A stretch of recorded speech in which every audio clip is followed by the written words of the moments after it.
Assalamualaikum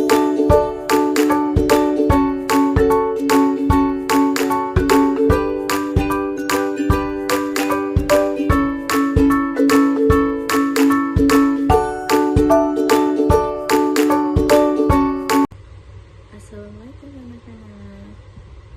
Gimana kabar kalian hari ini?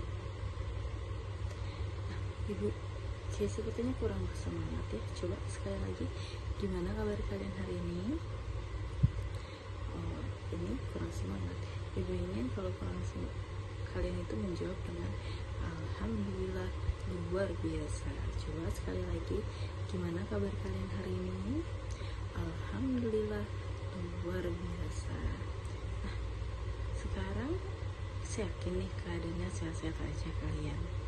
Gimana kalau ibu absen satu-satu dulu ya, biar ibu tahu nih di sini siapa aja nih yang nggak masuk, ya kan? Oke, kita absen ya. Arianti,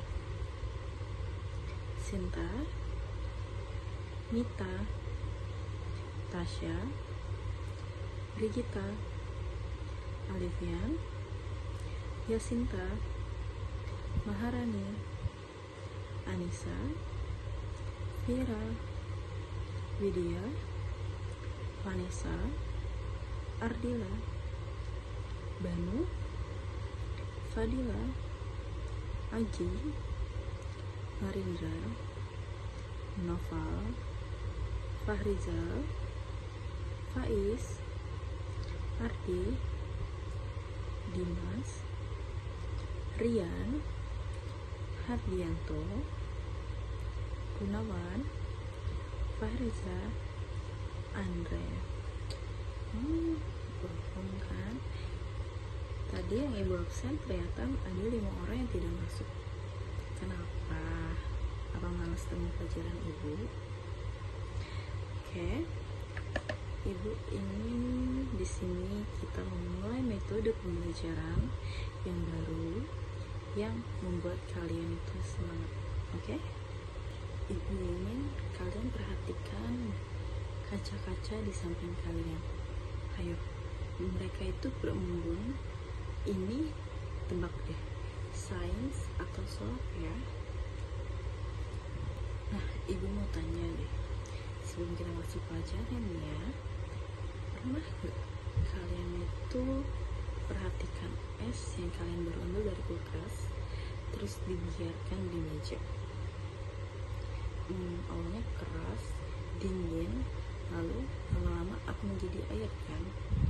Atau pas kalian bantu ibu di dapur deh, kalian panasin air, lama-lama air mendidih nih, terus hilang ke darah, udara. Nah, itu semua contoh perubahan wujud zat. Nah, untuk penyampaian materi hari ini, ibu tuh kita akan belajar jenis-jenis perubahan wujud zat. Lalu, tapi bukan cuma dihafal. Kita akan membuat eksperimen serta kita akan mendiskusikan bareng. Gimana? Setuju? Oke, kita akan membahas yang lebih mudah diperjelas lagi, yang ada di kehidupan kita sehari-hari. Contohnya seperti memasak nasi. Waktu kalian memasak nasi nih, air di dalam rice cooker itu mendidih, lalu berubah menjadi uap, dan air itu akan uap naik, membuat nasinya matang. Karena panasnya menyebar, jadi tanpa kita sadar, kita itu menggunakan ilmu sains setiap hari. Lalu apalagi, ayo, ada menjemur baju. Pas kalian jemur baju nih ya, air di baju lama-lama hilang kan? Kenapa? Karena terkena panas sinar matahari. Nah, air yang di baju kan bisa hilang karena sinar matahari itu membuat air yang di baju itu menguap, jadi dari cair ke gas. Pelan-pelan kalau dijemur malam-malam, bisa nggak ya kering-kering? Ya nggak akan kering lah, karena tidak ada cahaya matahari. Lalu apalagi ya anak-anak? Betul Sinta, kita akan coba untuk apa? es krim, membuat es krim. Nah, pasti es krim tuh favorit Sintania. Es krim itu kalau kalian mau tahu ya, dia itu dari cairan adonan yang berbentuk cair kita bukukan. Jadi padatnya itu prosesnya itu namanya membeku. Pas dilakukan pelan-pelan dia akan meleleh di lidah, itu mencair dan jadi lapar ya. Sama ibu juga jadi pengen es krim. Lihat kan, sains itu bukan cuma di buku. Sains itu ada di dapur, ada di jemuran, ada di kulkas, ada di rice cooker, bahkan ada di gelas kalian, bahkan apa? Ada di sekeliling kalian semua. Nah, jadi hari ini kita akan bahas satu persatu perwujudan zat, tapi bukan cuma dihafal ya. Kita cari tahu prosesnya dan kenapa bisa terjadi. Siap? Oke, kita akan memulai petualangan sains ini. Ibu akan mengirimkan atau menayangkan cuplikan video perwujudan zat yang ada di kehidupan sehari-hari. Kalian siap? Baik. Halo, aku Dava. Dan aku Lulu. Yuk kita belajar bersama.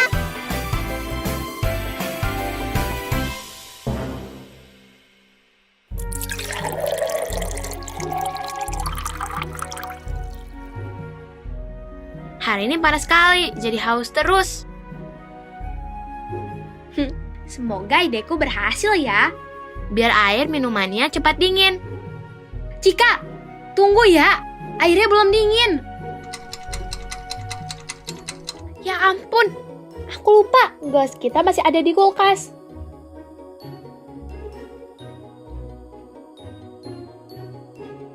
Tidak, kenapa minumannya jadi begini?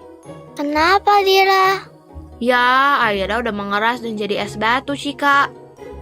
Ya, berarti nggak bisa diminum dong kalau airnya udah jadi padat. Kenapa, Cika? Aku penasaran airnya kemana ya? Oh, itu. Kalau menurut teman-teman, airnya kemana? Airnya berubah menjadi wujud lain atau airnya ditukar dengan es? Ayo kita temukan jawabannya. Aha, aku ingat sesuatu. Jadi, kata Mace, air yang dimasukkan ke kulkas bisa jadi es karena diletakkan di bagian pendingin. Airnya bisa berubah jadi es batu karena diletakkan di tempat yang memiliki suhu lebih rendah dalam waktu yang cukup lama. Kok bisa ya? Kamu ingat gak bentuk air minum ini sebelum dimasukin ke dalam kulkas? Iya, ingat. Bentuknya cair kan? Iya, sebelum dimasukkan ke dalam kulkas, bentuk airnya adalah benda cair. Lalu setelah kita masukkan ke dalam kulkas, bentuknya berubah menjadi benda padat. Makanya kalau aku balik gelasnya, airnya nggak akan tumpah. Karena air yang tadinya cair berubah jadi es batu yang padat. Oh, jadi bendanya sama tapi bentuknya berubah ya? Dari benda cair menjadi benda padat. Iya, Cika. Tadi kenapa airnya bisa menjadi benda padat? Airnya berubah menjadi benda padat karena diletakkan di tempat yang suhunya dingin, Dira. Iya, jangan lupa. Itu namanya membeku. Coba kamu hafalkan kata membeku. Hah? Aku? Iya, ayo cepat. Pasti kamu bisa. Oh, iya Dira. Membeku.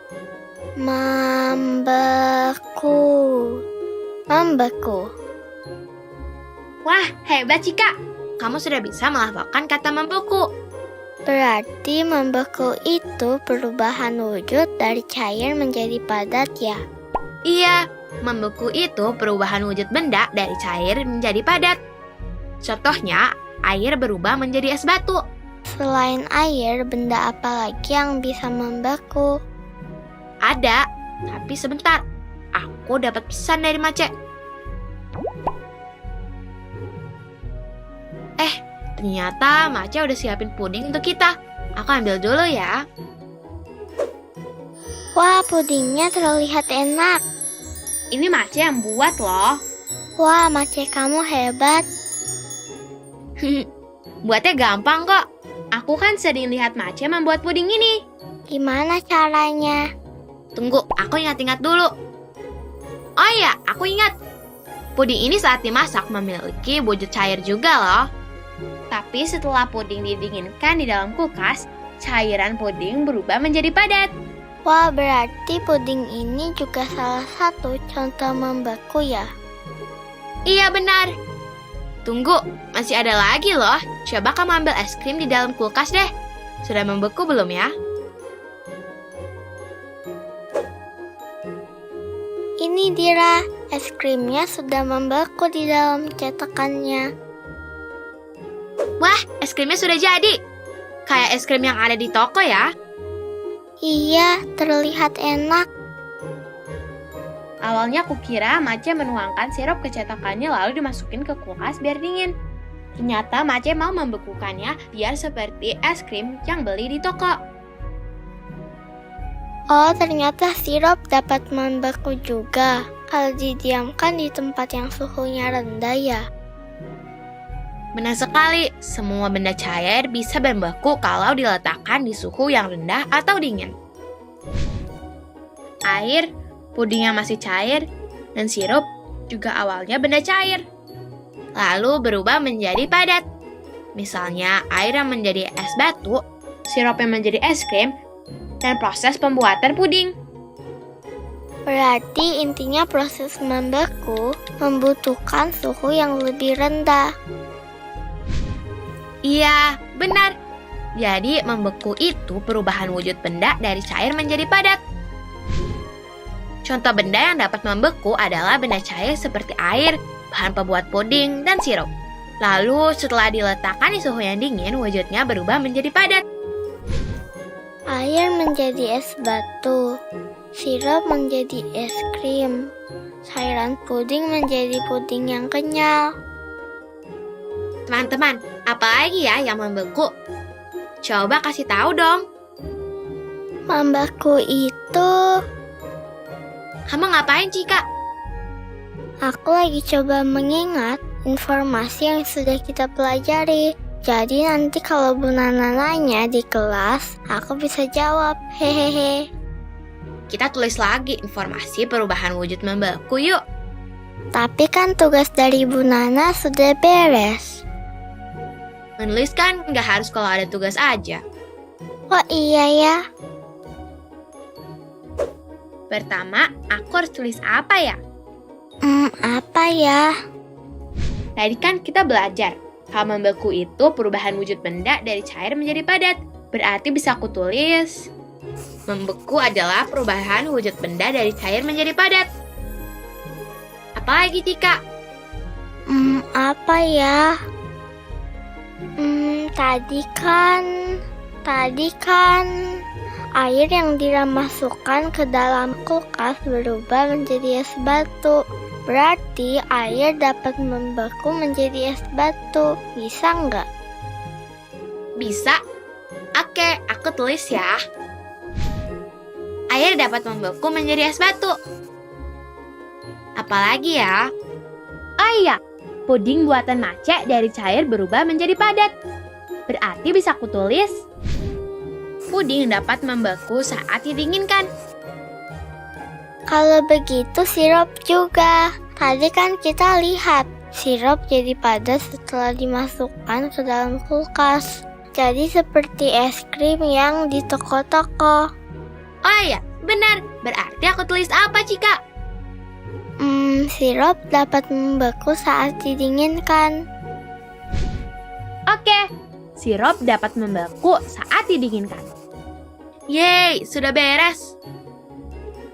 Bentar, aku cek dulu. Apa kalimat dan tanda bacanya sudah tepat? Kayaknya udah benar deh. Yeay! Teman-teman, sepertinya kita sudah menemukan jawabannya ya. Saat air dimasukkan ke dalam kulkas lemari es, air sudah berubah menjadi es batu.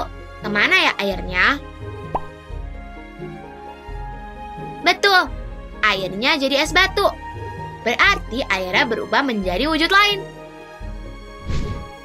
Yeay, kita berhasil menulis hasil pengamatan benda-benda yang dapat berubah wujud dari cair menjadi padat. Iya, contoh benda yang dapat membeku adalah air menjadi es batu, cairan puding menjadi puding kenyal, dan air sirup menjadi es krim. Teman-teman, ayo kita cek lagi informasinya. Kita sudah mengetahui perubahan wujud benda dari cair menjadi padat, yang disebut membeku. Kita juga sudah menuliskan hasil pengamatannya dengan tepat. Apalagi ya contoh perubahan wujud benda dari cair ke padat? Wah, minuman kita sudah nggak membeku lagi, Cika. Oh iya ya. Yeay, bisa diminum lagi deh. Nih, Cika. Ya ampun, maaf ya, Cika. Nggak apa-apa kok, Dira. Aduh, tapi baju kamu basah. Kamu ganti aja dulu pakai baju aku ya. Baju kamu dijemur di luar. Iya, boleh, Dira. Ayo.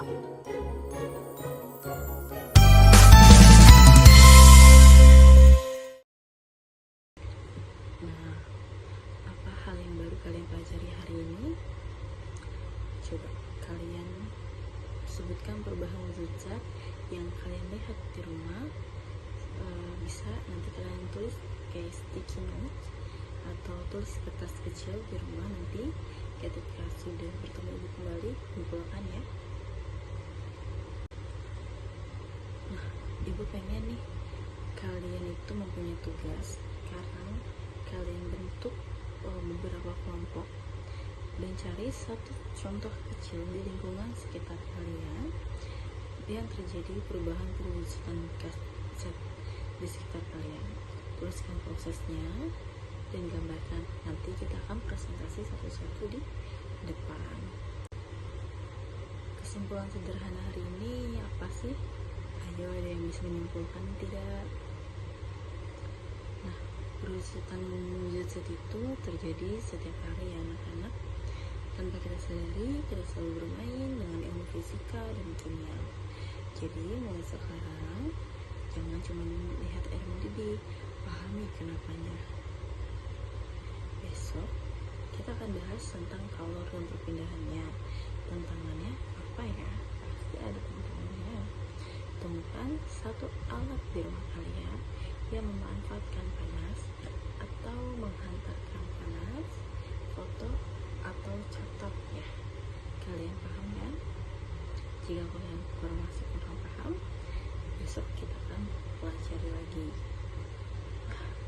Sudah di penutup pelajaran hari ini, ibu senang kalian sangat luar biasa hari ini.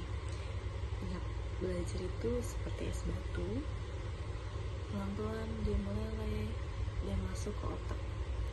Enggak semua keras-keras semua, tapi lama-lama bikin sejuk. Nah, siapa kita? Belajar luar biasa. Belajar itu serius tapi santai. Oke. Nah, ibu tutup dengan apa anak-anak? Doa. Assalamualaikum warahmatullahi wabarakatuh. Terima kasih. Ibu harap kalian paham dengan materi yang ibu jelaskan hari ini. Jika tidak jelas, kalian akan bisa bertanya kepada ibu kembali. Atau jika masih kurang jelas atau kalian takut